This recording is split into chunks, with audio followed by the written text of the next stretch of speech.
I arrived at my daughter's house at exactly 6:15 on Christmas Eve, the same way I'd arrived every year for the past 11 years, with a bottle of red wine, a tin of the butter cookies my wife used to make before she passed, and the particular kind of hope that only fathers carry into houses where they're not entirely sure they're wanted. I rang the doorbell twice. My son-in-law answered. He was wearing a pressed collared shirt, the kind he wore when he was trying to look like something he wasn't, and he looked at me the way you look at a delivery you didn't order. "We're sitting down in 10 minutes, he said. Not hello, not Merry Christmas, just that. I held up the wine. I brought the Malbec you liked last year.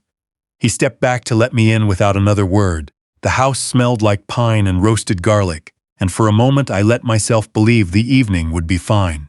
My daughter came around the corner from the kitchen wearing an apron, her hair pulled back, and she smiled at me. That careful smile she'd started doing a few years ago, the one that never quite reached her eyes anymore. "Dad," she kissed my cheek. "You look good. You say that every time, because it's true every time." Her husband had already disappeared back into the living room, where I could hear the television going. Football, of course. I set the cookies on the counter. "Can I help with anything?" No, it's fine. Just go sit." So I went to sit.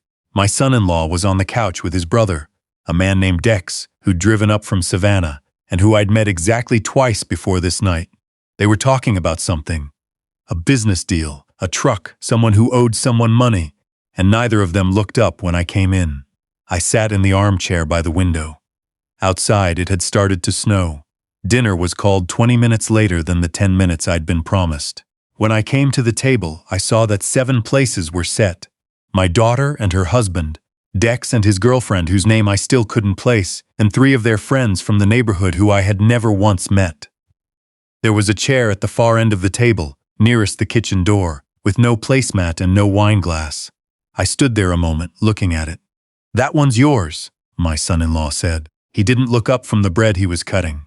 My daughter was already in her seat. She saw me looking. Something moved across her face, guilt, maybe, or something close to it, and then it was gone. I sat down. Someone handed me a paper plate, not the good china, not even the everyday dishes. A paper plate with a pale blue holiday pattern around the edge, the kind you buy in a pack of 50 at the grocery store. I looked at my daughter. She was looking at her wine glass. My son-in-law said grace. It was a long grace, the kind that names everyone at the table, and thanks God for each of them specifically. He thanked Dex for making the drive. He thanked their neighbors for being such wonderful friends. He thanked my daughter for the meal. He did not mention me.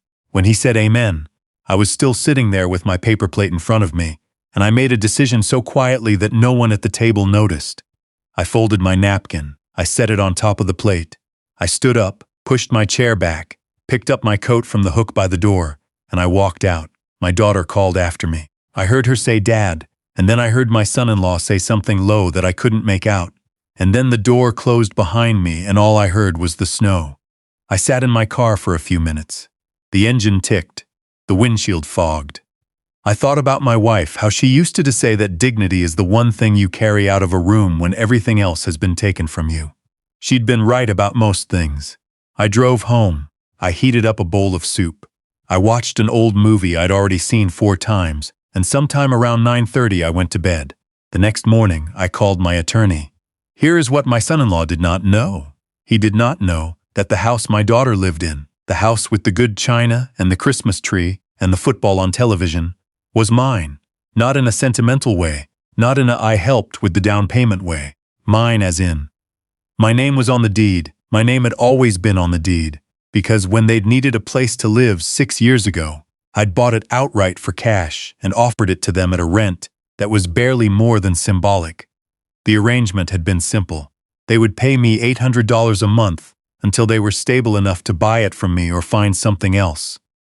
My daughter had cried when I'd offered it. She'd said she didn't know what she'd do without me. $800 a month for 6 years. You can do that math yourself.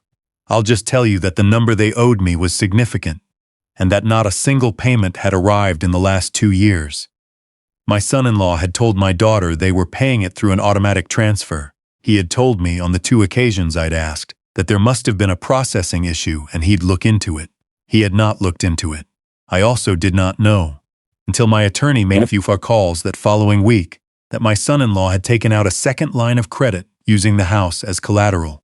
Not his house, my house, using documents that had my signature on them in places I had not signed. My attorney said, "Do you understand what I'm telling you?" I said, "Yes, I understand exactly." I had not cried since my wife's funeral. I came close that morning. I want to be careful here about how I tell this part, because it would be easy to make it sound like I was angry, and that's not quite right. Anger is hot. What I felt was cold, clear and cold, the way the air is on a January morning when you can see all the way to the tree line and nothing is hidden. I was 63 years old. I had worked for 40 years. I had buried my wife. I had paid for my daughter's college, her first car, her wedding. I had bought her a house, and on Christmas Eve she had given me a paper plate. I'm not saying those things cancel each other out. I'm not saying people owe you gratitude in exact proportion to what you've given them. I know it doesn't work that way. But there's a difference between imperfect gratitude and contempt, and what I'd seen at that table was contempt. Not from my daughter, not quite, but from the man sitting next to her, and she had let it happen. She had watched it happen. And that was its own kind of answer. My attorney's name was Clive Ruston, a small, precise man I'd known for 15 years, the kind of lawyer who communicated primarily in understatements. When he called me back 8 days after Christmas, he said, "You have several options, and I want to walk you through all of them before you decide anything." We walked through them. I decided. On January 8th, my daughter received a certified letter. I know the exact moment it arrived because I was tracking the package.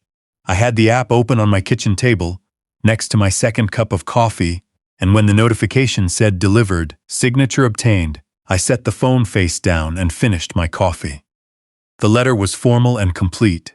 It outlined the rental agreement. It outlined the arrears, 22 months of missed payments at $800 per month.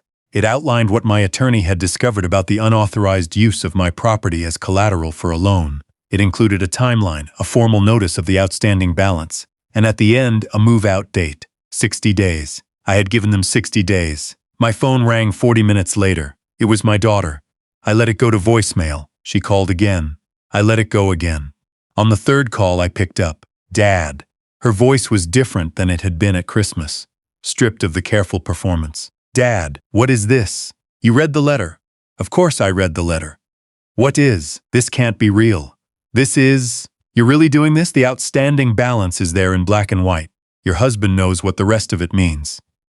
A long pause. I could hear her breathing.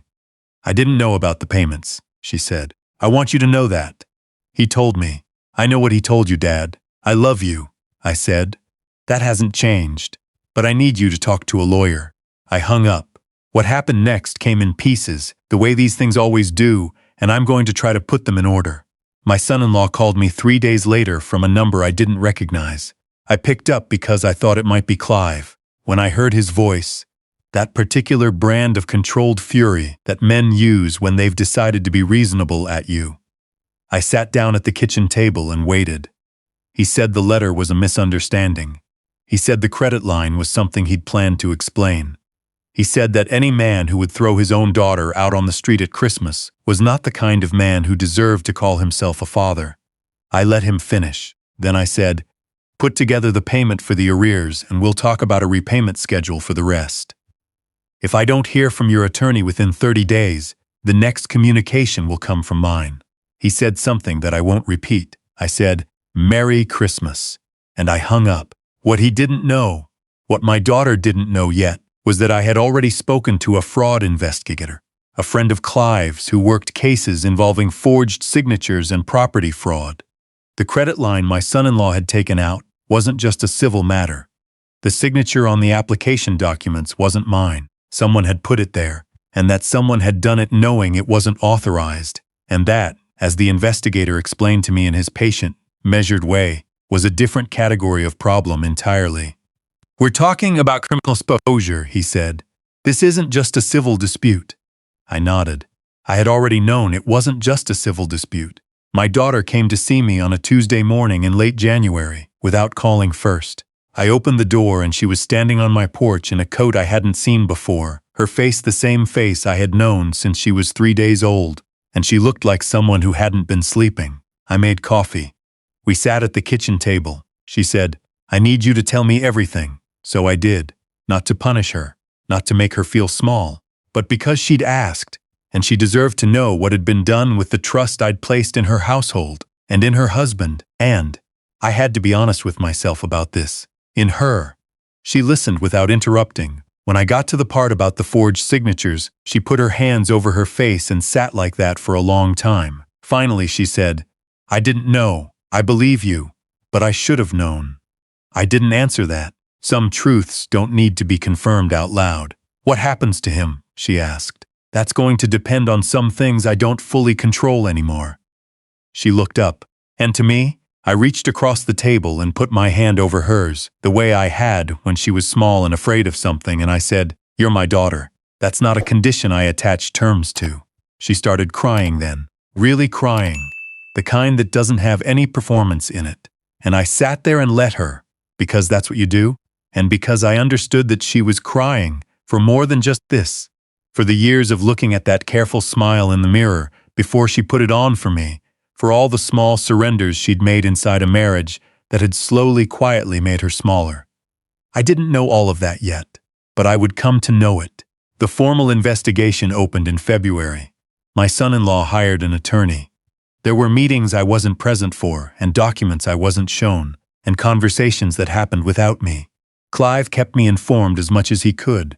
The fraud investigator was thorough. The paper trail was, as these things often are, both damning and mundane. Emails, account statements, a loan application with my name typed in spaces where my name had no business being. My son-in-law agreed to a plea arrangement in late April. He would repay the full amount of the fraudulent loan. He would pay the arrears on the house. He would perform community service and serve 2 years of probation. No jail time. When Clive told me, I sat with it for a moment. I won't pretend I wasn't disappointed. Part of me had wanted him to feel the particular cold of a consequence that couldn't be negotiated or managed or smoothed over. But Clive reminded me that restitution was real, and probation was real, and the record was permanent, and that the most important thing, the most durable thing, was what my daughter had decided on her own, without any prompting from me. She had filed for divorce in March. The house was empty by the end of May. I drove by it on a Saturday afternoon, not because I'd planned to, but because I was going to the hardware store and it was on the way. I slowed down in front of it. The flower boxes my daughter had planted 3 summers ago were still there, empty now, just brown dirt and a few dried stems. The mailbox still had their names on it in the stick-on letters she'd bought at the craft store. I drove on. My daughter was staying in a small apartment on the east side of town. She'd gotten a job, a real one, the kind with health insurance. The kind she'd put on hold for years while she'd managed his schedule and his household and his image. We had dinner on Thursday evenings, usually at a diner near her building, and we talked about ordinary things. Her coworkers, a book she was reading, the neighbor's dog that kept getting into her small patio. She laughed more than she had in years. I did not offer her the house, not because I didn't want to, but because I'd learned something in all of this about the difference between help that builds a person up and help that keeps them from having to build. She needed to build. She was doing it. I could see it in the way she carried herself now, the particular straightness of it, the way she'd stopped managing her expressions when she looked at me. I offered her something else instead, something small. I told her the house was available if she ever wanted to buy it, and that I would give her a fair price and good terms and all the time she needed. No rush, no pressure. She said she'd think about it. She said, "I love you, Dad. I'm sorry it took me so long to show it right." I said, "You're showing it right now." The butter cookies sat in their tin on my kitchen counter for 3 weeks after Christmas before I finally opened them. I'd made them from my wife's recipe, the same one she'd used every year, written on a note card in her handwriting that I'd long since memorized, but still kept in the drawer just to have it. Cardamom and lemon zest and more butter than any doctor would approve of. I ate one standing at the counter, then another. They tasted exactly like every Christmas I could remember, back to a time when the house was full and loud, and the tree was always a little crooked, and my wife would make me stand on a chair to fix the star at the top, which was also always crooked, and it never mattered. I thought about what my wife would have said about all of this. She was not a vengeful woman. She would not have celebrated any of it. The legal proceedings, the dissolution, the formal letters with their precise language. But she was a clear-eyed woman, and she had seen my son-in-law for what he was from the first Christmas he'd come through our door. And she had told me so quietly, once in the kitchen while we were doing dishes, and I had told her I was sure he'd grow into himself. She had dried a glass and said, "Maybe." She had not sounded convinced. I had thought about that maybe 100 times in the years since. I thought about it again, standing at my kitchen counter with a butter cookie in my hand, and the house quiet around me. She'd been right about most things. It's June now. My daughter called this morning to ask if I wanted to come for dinner on Saturday. Her place, her cooking, nothing fancy. I said yes before she finished the sentence.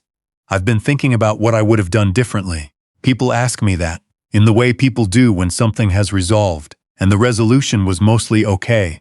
They want to know if you have regrets, if there's a lesson, if you'd go back and soften some edge somewhere. Here is what I tell them.